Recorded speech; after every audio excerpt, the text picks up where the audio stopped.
किनके बारे में बात करेंगे? आज हम बात करेंगे शेरे पंजाब, है ना। किनको कहा जाता है? लाला लाजपत राय जी को। इनका जन्म कब हुआ था बेटा? इनका जन्म हुआ था आज ही के दिन 28 जनवरी 1865 और इनकी मृत्यु कब हुई थी? 17 नवंबर 1928। ठीक है। अब ये जो कुछ टाइम है, आप ये हमें भगत सिंह, सुभाष चंद्र बोस और ये सब आसपास का टाइम है ना। और वैसे ही एक लीडर थे लाला लाजपत राय। अब लाला लाजपत राय का नाम आपने ऐसे सुना होगा, लाल बाल पाल, है ना। तो इसमें लाल का मतलब लाला लाजपत राय, बाल का मतलब बाल गंगाधर तिलक और पाल का मतलब विपिन चंद्र पाल। ठीक है। इनका जन्म पंजाब के एक गांव में हुआ था। ठीक है। और इनके पिता जो थे वो टीचर थे, तो बचपन से ही इनको शिक्षा की गहरी समझ थी, है ना। और शिक्षा के क्षेत्र में इनके पिता भी प्रतिष्ठित थे। प्रतिष्ठित मतलब मैं ये नहीं कह रही कि फाइनेंशियल बहुत स्ट्रांग थे। प्रतिष्ठित मतलब लोग इनको जानते थे। ठीक है। क्योंकि इनके पिता ने भी स्कूल जो था वो एक छोटा सा स्कूल इनके पिता ने खोला। अब इनकी स्कूलिंग पूरी हो गई, बाद में फिर लाहौर से इन्होंने लॉ किया। लाहौर जो आप कहाँ है? पाकिस्तान में है। क्योंकि पंजाब के भी दो पार्ट हो गए ना, एक पार्ट हमारे पास है और दूसरा पार्ट किनके पास है? पाकिस्तान के पास। तो अब जब ये 1886 में कांग्रेस के साथ में है, लगभग 20-21 साल के ये थे। ठीक है, 21 ईयर्स के थे। कांग्रेस में दो दल थे, हम पहले भी डिस्कस कर चुके, एक नरम दल और एक गरम दल। तो थे तो ये गांधी जी के साथ, लेकिन अब वो देख रहे थे कंटिन्यूस कि उन नीतियों के साथ जो है वो देश आजाद हो नहीं पा रहा था, इसलिए इन्होंने किनको चुना बेटा? गरम दल को चुना। 1905 में एक घटना हुई, उससे पहले ये एक्टिव तो थे, कांग्रेस के साथ में काम कर रहे थे। कब से कर रहे थे? 1886 में। तो आप कैलकुलेट कर सकते हो 21 ईयर्स के ये थे सब। उसके बाद धीरे धीरे सोशल एक्टिविस्ट भी थे, काम कर रहे थे। तो 1905 में बंगाल विभाजन हुआ। बंगाल में जब विद्रोह बहुत तेजी से फैला, विद्रोह किसके खिलाफ? ब्रिटिशर्स के खिलाफ। तो जब विद्रोह बहुत तेजी से फैला, उसमें जब इन्होंने देखा तो बंगाल किस में बट गया बेटा? एक पूर्वी और पश्चिमी दो गुटों में बढ़ गया। और बंगाल का जो विभाजन हुआ वो धार्मिक आधार पे हो गया। जो पश्चिमी बंगाल था वहां पे हिंदू ऑलमोस्ट थे और जो पूर्वी बंगाल थे वहां पे मुस्लिम ऑलमोस्ट थे। तो हम ये नहीं चाहते थे, हम का मतलब ये सब लोग नहीं चाहते थे कि धार्मिक आधार पे बंगाल का विभाजन हो, लेकिन अंग्रेजों ने धार्मिक आधार पे बंगाल का विभाजन कर दिया। उससे ये लोग और एग्रेसिव हो गए, क्योंकि देश को धर्म के नाम पे बांट दिया गया। और इससे पहले इनके पिता का नाम क्या था? राधा कृष्णन था। इनकी माता का नाम था गुलाब देवी और इनकी पत्नी का नाम था राधा देवी। ठीक है। जब बंगाल विभाजन हो गया, उसका विद्रोह कर रहे थे, तो 1907 में इनको जेल जाना पड़ा और 6 महीने बाद इनको छोड़ भी दिया गया। उसके बाद ये चीज, जैसे मैंने बताया कि सुभाष चंद्र बोस ने भी ये रियलाइज किया कि सिर्फ इंडिया के लोगों से हम फ्रीडम नहीं पा सकते, तो ये चीज इन्होंने भी रियलाइज की और ये लगभग 1917 में विदेश चले गए। ठीक है। ब्रिटेन के पास गए सहायता लेने के लिए, अमेरिका के पास गए और वहां पे इन्होंने Indian home rule league America की स्थापना की। ठीक है। किसकी स्थापना की? Indian home rule league America में स्थापना की।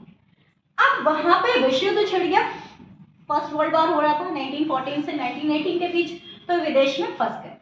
तो ये लगभग भारत कब आ पाए? 1920 में ये भारत आ पाए, जब सब कुछ शांत हो गया। आना मुश्किल हो गया था ना, क्योंकि वर्ल्ड वॉर हो रहा था, तो इनको 3-4 साल विदेशों में ही रहना पड़ा। अब 1919 में आपने सुना होगा, लगभग अप्रैल 1919 में जलियांवाला बाग हत्याकांड हुआ था। शांत सभा चल रही थी, जिसमें जनरल स्कॉट के नेतृत्व में और भी जो जनरल्स थे वो सब क्या किया? निर्दोष जनता पे उन्होंने लाठियां बरसाई, गोलियां बरसाई निर्दोष जनता पे। और वो इतना भयानक था बेटा, उसमें जो शांत सभा चल रही थी, क्योंकि उसको जलियांवाला बाग का जो गेट था वो एक था छोटा सा, और उनको चारों ओर ब्रिटिशर्स ने घेर लिया। शांत सभा कर रहे थे नरम दल के लोग, और वहां पे जो कुआं था, इतने लोग इकट्ठा थे, वो कुएं में कूदने लगे कि हम गोली से मरे, इससे अच्छा हम कुएं में कूद जाते हैं। और जो वो कुआं उसमें था जलियांवाला बाग में, वो कुआं ऊपर तक हमारे फ्रीडम फाइटर्स की लाशों से भर गया था, क्योंकि जब एक के ऊपर एक जंप किए तो मर जाएंगे ना सारे। अब उस जलियांवाला बाग हत्याकांड के विरोध में लाला जी भी प्रोटेस्ट कर रहे थे, और पूरे देश में चला असहयोग आंदोलन, नॉन कॉपरेशन मूवमेंट। ठीक है, जब चारों तरफ हर विदेशी चीज का बहिष्कार हो रहा था, तो लाला लाजपत राय भी किनके साथ थे? गांधी जी के साथ थे, और ये बाल गंगाधर तिलक और बिपिन चंद्रपाल भी इनके साथ में थे। ये भी प्रोटेस्ट कर रहे थे। ठीक है, अब ये जब होने लगा तो 1922 में फिर क्या हुआ कि असहयोग आंदोलन पूरे देश में चल रहा था, विदेशी वस्त्रों की होली जलाई जा रही थी। तो 1922 में भगत सिंह ने क्या किया कि चोरा चोरी कांड किया, ट्रेन को लूट लिया, क्योंकि भारत का बहुत सारा जो पैसा था वो इंग्लैंड भेजा जा रहा था। अच्छा, इंग्लैंड हमारे यहाँ से पैसा भेजा कैसे जाता था? क्योंकि जो रेलवे है वो इंट्रोड्यूस किसने की थी? ब्रिटिश कंपनी ने, ईस्ट इंडिया कंपनी ने। ईस्ट इंडिया कंपनी थी ब्रिटिशर्स की, तो ट्रेन से वो भेजा जा रहा था, और भगत सिंह को पता लग गया, इसलिए उन्होंने साथियों के साथ मिलकर उस ट्रेन को बम से उड़ा दिया, वो सोना नहीं जाने दिया बाहर। ठीक है, तो उसमें कुछ ब्रिटिशर्स भी मारे गए। तो गांधी जी इस चीज से आहत हुए, उन्होंने नॉन कॉपरेशन मूवमेंट था तो वो वापस ले लिया कि इसमें इनोसेंट पीपल मारे गए, जबकि ब्रिटिशर्स कंटिन्यूसली इनोसेंट पीपल को मार रहे थे। ठीक है, लेकिन ब्रिटिशर्स ने तो कभी हम लोगों पर दया नहीं की, और गांधी जी ने ब्रिटिशर्स जब मारे गए उस पर दया करके नॉन कॉपरेशन मूवमेंट वापस ले लिया। इससे देश में बहुत तेजी से विरोध होने लगा नरम दल का।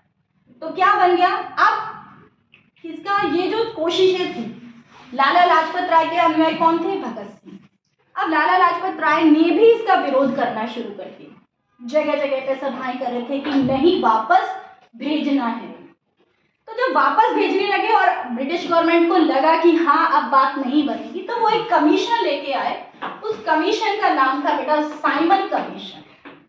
ठीक है, जब यहाँ तेजी से हम विरोध करने लगे कि ब्रिटिशर्स को वापस जाना पड़ेगा, तो ब्रिटिशर्स ने क्या किया? एक पॉलिसी लेके आए कि चलिए हम आपके अधिकारों की रक्षा करेंगे, क्योंकि पूरी देश में पूर्ण स्वराज्य की मांग हो रही थी कि हमें तो पूरा शासन चाहिए। गरम दल के लोग कह रहे थे पूर्ण स्वराज्य, और नरम दल के लोग कह रहे थे कि आधा शासन भी दे देंगे ब्रिटिशर तो भी काफी है, लेकिन गरम दल कह रहा था पूर्ण स्वराज्य हमें चाहिए।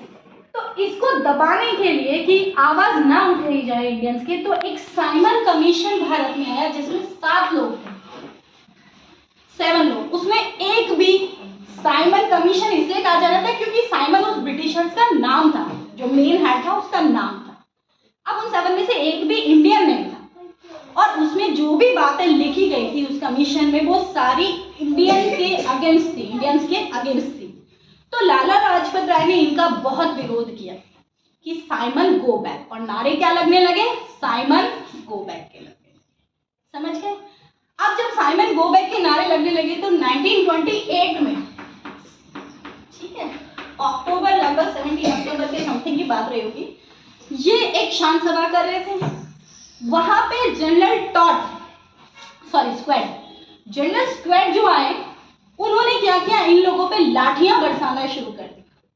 इनोसेंट थे, ये भी ध्यान रखना, नरम दल और गरम दल जो दोनों दल थे वो गोलियां नहीं चलाते थे, शांति से ही प्रोटेस्ट करते थे, विचारों से प्रोटेस्ट करते थे, लड़ते नहीं थे, फाइटिंग नहीं करते थे।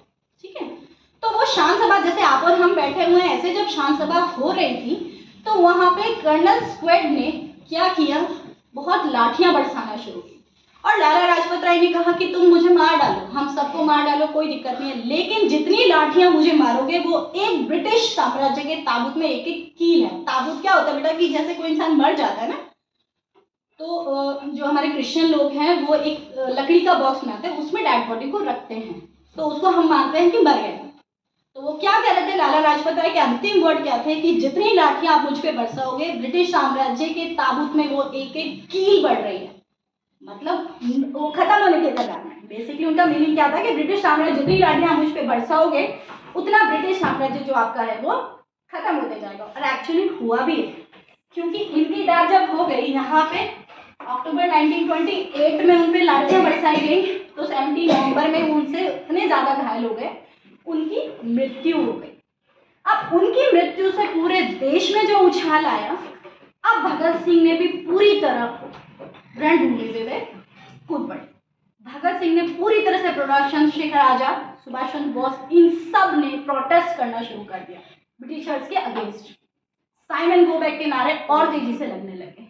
और फिर भगत सिंह ने इनकी मृत्यु का बदला कैसे लिया कि उन्होंने प्लानिंग की, क्योंकि लाला लाजपत राय को अपने पिता जैसे मानते थे, प्लानिंग की। और जब ये आने वाला था जनरल स्क्वेड, तो उनको मार दिया गया, लेकिन बाय मिस्टेक उसमें मर गए।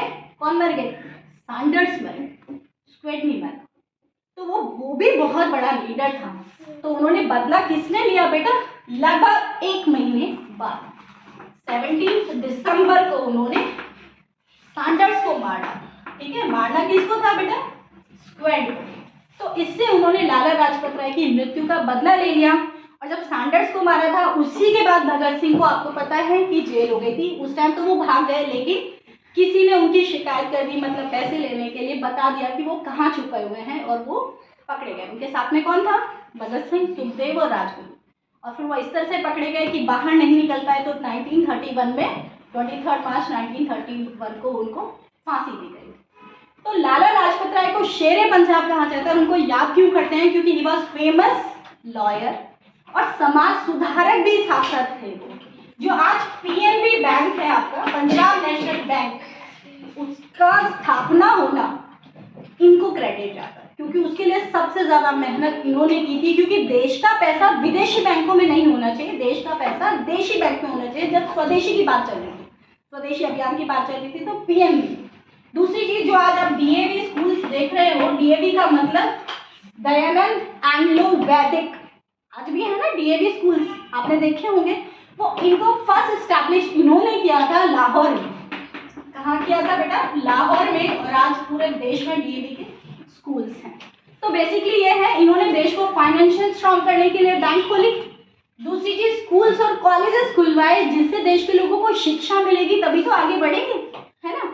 और इनकी मृत्यु से पूरे देश में जो क्रांति आई, वो क्रांति इतनी तेजी से फैली कि 47 में वी गॉट आवर फ्रीडम। ठीक है, तो ऐसे थे लाला लाजपत राय, और ये उग्र थे। इनके जब विचार और इनके भाषण, उस टाइम की रिकॉर्डिंग कम मिलती है, तो आप देखोगे डरते नहीं थे। जब बोलना शुरू करते थे, तो चाहे सामने वाला कोई भी खड़ा हो, निर्भीक होकर बोलते थे, डरते नहीं थे। इसलिए इनको शेरे पंजाब कहा था। समझ गए? जय श्री राम।